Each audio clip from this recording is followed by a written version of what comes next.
Hey everyone, today I'm going to show you how to compact your Outlook PST file to free up storage space and improve performance. Without any further ado, let's get started. First, open your Microsoft Outlook application on your computer and log into your account. This will load all your emails and allow you to access the settings you need. Make sure you give it a moment to fully load everything before moving to the next step. Once your email has loaded completely, you'll want to navigate to the File menu. You can find this located at the top part of your screen where all your main tools and menus are displayed. Go ahead and click on the File tab to open up the main settings area. After the File menu opens, direct your attention to the right side of the screen.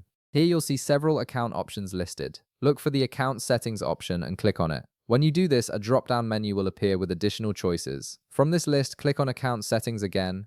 This is an important step because it gives you access to manage your email accounts and their associated data files. Now, an account settings window will pop up on your screen. This window contains several tabs at the top. Start by clicking on the Data Files tab. This tab is specifically designed to show you all the email accounts you have configured in Outlook, along with the PST files that Outlook has loaded for each account. PST files store all your email data, and over time they can become quite large, which is why compacting them is useful for maintaining optimal performance. From the list of data files displayed, locate the PST file you want to compact and double-click on it. This action will open a new window called the Outlook Data File window. This window provides you with detailed information about your selected PST file and gives you control over how it's managed. In this Outlook Data File window, you'll directly see a button labeled Compact Now. This is the option you've been looking for. Go ahead and click on it to start the compacting process. Once you click this button, Outlook will begin compacting your PST file, which removes unused space and optimizes the file size.